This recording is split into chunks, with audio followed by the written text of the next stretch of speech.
జై శ్రీరామ్. నమస్కారం అండి.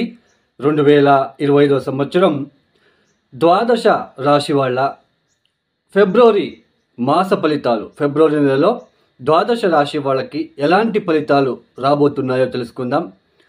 ఇక్కడ ముఖ్యంగా ఈ ఒక గోచారం ద్వారా తెలుసుకునే జన్మ రాశి ఫలితాలు ఏదైతే ఉందో అది కేవలం 30% మాత్రమే వర్తిస్తుందండి. అంటే గోచారంలో మనకి గ్రహాలు, నవగ్రహాలు కూడా ఒక రాశి నుంచి ఇంకొక రాశికి మారుతూ ఉంటారు. ఈ ఒక ఏదైతే నవగ్రహాలు ఒక రాశి నుంచి రాశి మార్పు చెందినప్పుడు మనకి జన్మరాశి నుంచి గ్రహాలు ఏ రాశికి వచ్చినప్పుడు ఈ మాసంలో లేదా ఈరోజు ఎలాంటి ఫలితాలు వస్తాయనేది మనము గోచారం ద్వారా తెలుసుకుంటున్నాం.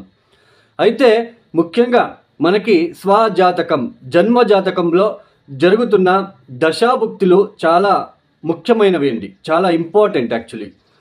ఇక్కడ అష్టకవర్గ బిందువులు కూడా చాలా ప్రముఖమైన పాత్ర అనేది వహిస్తుంది. ఇక్కడ ఇప్పుడు ఒక రాశిలో ఉన్నప్పుడు, ఒక రాశిలో ఒక గ్రహం ఉంది, ఆ రాశిలో ఆ గ్రహము ఎన్ని అష్టకవర్గ బిందువులు ఇచ్చారు, ఆ గ్రహ దశ వచ్చినప్పుడు ఆ గ్రహం మనకి యోగిస్తుందా లేదా కొంచెం ఇబ్బంది పెడుతుందా, దాని ద్వారా మనము తెలుసుకోవచ్చు. అంటే అష్టకవర్గ బిందువులు మనకి చాలా ప్రముఖమైన పాత్ర అనేది వహిస్తుంది. సో జన్మరాశి వేరు, మనకి లగ్నం వేరు అండి. మనం ఏ లగ్నంలో పుట్టామో ఆ లగ్నానికి యోగకారకులు ఎవరు, సో ఇలా ఆ లగ్నానికి యోగకారకులు ఎక్కడ ఉన్నారు అవన్నీ తెలుసుకొని మనకు దశాభుక్తి ఏది జరుగుతుంది అది చూసుకొని, ఒకవేళ మన జన్మజాతకంలో గ్రహ దశలు బాగాలేనప్పుడు ఇలా గోచారంలో కొన్ని ఒక గ్రహాల మార్పులు చెందినప్పుడు మనకి కొన్ని మంచి ఫలితాలు వస్తూ ఉంటాయి. సో ఇది తెలుసుకోవడానికే మనము ఈ ఒక ఏదైతే మనకి రాశి ఫలితాలు అనేది మనము చెప్పుకుంటూ వెళ్తున్నాం. అయితే ఇక్కడ మీకు స్వజాతకం, జన్మజాతకంలో ఉంటున్న ఒక విషయాలని మీరు తెలుసుకోవాలనుకుంటే ఇక్కడ ముఖ్యంగా కింద స్క్రాల్ అవుతున్న నా నంబర్కి మీరు నేరుగా కాంటాక్ట్ అవ్వచ్చు. అంటే రాబోయే రోజులలో మీ జన్మజాతకం పరిశీలన చేసి ఎటువంటి మీకు దశలు జరుగుతున్నాయి, మీరు ఏ సమస్యలు పడుతున్నారు, ఆ సమస్యలకి ఎటువంటి ఈజీ రెమెడీస్ అండి. ఇక్కడ చాలా సులువైన, మీరే స్వయంపూర్వకంగా మీరే కష్టపడి చేసుకోవాలి అలాంటి ఒక పరిహారాలనే ఇవ్వడం జరుగుతుంది. సో ఎవరికైనా ఆస్ట్రాలజీ కన్సల్టేషన్ కావాలనుకున్న వాళ్ళు కింద స్క్రోల్ అవుతున్న నంబర్కి నేరుగా నాకు కాంటాక్ట్ అవ్వచ్చు.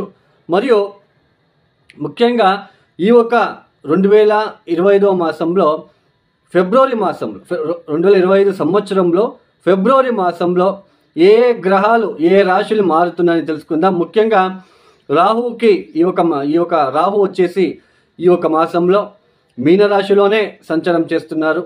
కేతు కన్యా రాశిలో సంచారం, గురు వృషభములు సంచారం చేస్తున్నారు. ఇక్కడ అయితే ఆయన వక్రించి సంచారం చేస్తున్నారు. అయితే ఫిబ్రవరి 4వ తేదీ నుంచి వక్ర త్యాగం చేస్తున్నారు. ఇక శని కుంభరాశిలో మనకి సంచారం చేస్తున్నారు. ఇక కుజుడు వచ్చేసి ఈ ఒక ఫిబ్రవరి మాసంలో మనకి మిథున రాశిలో సంచారం చేస్తూ ఫిబ్రవరి 24వ తేదీ నుంచి ఆయన కూడా వక్ర త్యాగం చేస్తున్నారు. అంటే ఫిబ్రవరి 24వ తేదీ వరకు వక్రించి సంచారం, ఫిబ్రవరి 24వ తేదీ తర్వాత వక్రత్యాగం చేసి సంచారాన్ని ప్రారంభం చేస్తున్నారు. ఇక్కడ ముఖ్యంగా సూర్యుడు వచ్చేసి ఫిబ్రవరి 12వ తేదీ నుంచి కుంభరాశిలో సంచారం చేస్తున్నాడు. బుధుడు ఫిబ్రవరి 11వ తేదీ నుంచి ఆయన కుంభరాశిలో సంచారం, తర్వాత ఫిబ్రవరి 27వ తేదీనే ఆయన బుధుడు నెక్స్ట్ ఇంటికి మారబోతున్నాడు, అంటే మీనరాశికి వెళ్ళి సంచారం ప్రారంభం చేస్తున్నారు. శుక్రుడు ఫిబ్రవరి మాసమంతా కూడా మీనరాశిలోనే సంచారాన్ని చేస్తున్నారు. ఈ ఒక గోచారీత్య, అంటే ఈ ఒక గ్రహాల ఒక స్థితిగతుల వల్ల ద్వాదశ రాశుల వాళ్ళకి ఎలాంటి ఫలితాలు గోచరిస్తున్నాయో మనం ఒక్కొక్కటి తెలుసుకుంటూ వెళ్తాం.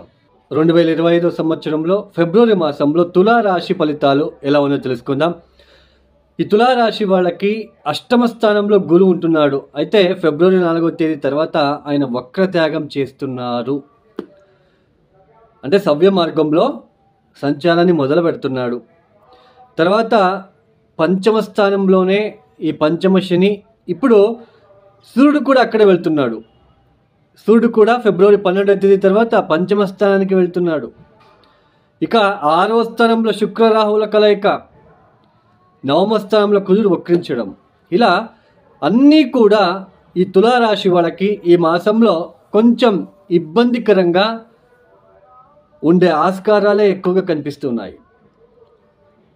ఏంటండి ఇంకా ఇలా చెప్పేస్తున్నారు అని మీరు అనుకోవచ్చు. అయితే మీ జాతకం కూడా ఒకసారి చెక్ చేసుకోండి. ఇక్కడ ముఖ్యంగా అష్టమ స్థానంలో గురువు ఇన్ని రోజులు వక్రించాడు, కొద్దిగా కోలుకుంటూ వచ్చారు.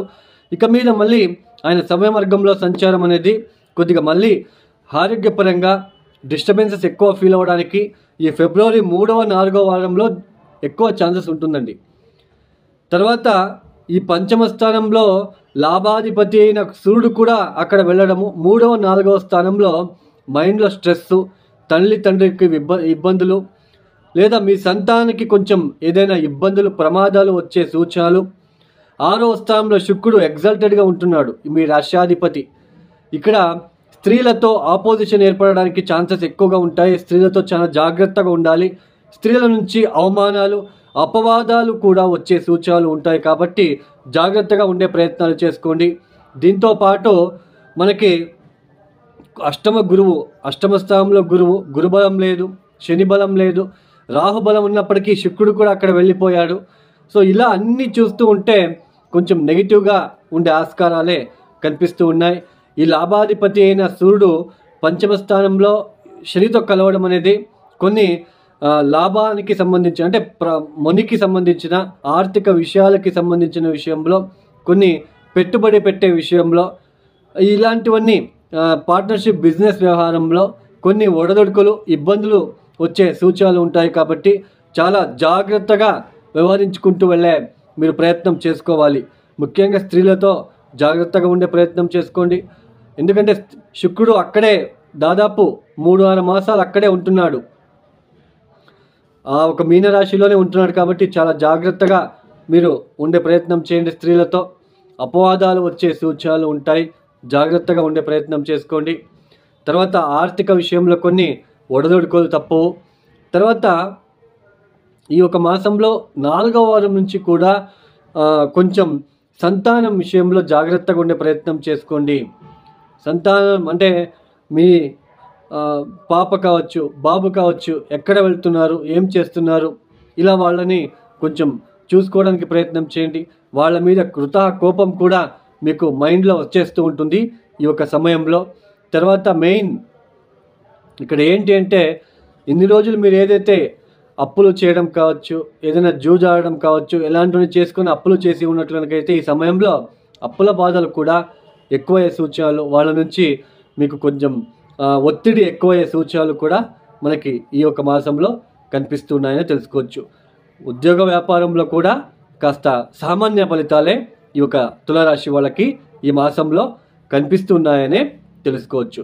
మొత్తానికి ఈ తులారాశి వాళ్ళు నవధాన్యాలని కూడా గుప్పెడు అంతా సాయంత్రం పూట అన్నీ గుప్పెడు తీసుకోవాలి. ఒక్కొక్క నవధాన్యం అంటే ఒక్కొక్క నవగ్రహానికి సంబంధించిన ధాన్యం కూడా ఒక గుప్పెడు తీసుకొని ఒక బౌల్లో వేసి నానబెట్టేసి మరుసటి రోజు ఉదయాన్నే గోచారంలో ఉంటున్న నవగ్రహ దోష నివారణ అవ్వాలని మొక్కుకొని మీ పితృదేవత, కులదేవత, గ్రామదేవత ఆశీర్వాదం తీసుకొని బెల్లంతో కలిపి ఆవులకి తినిపించే ప్రయత్నం చేయండి.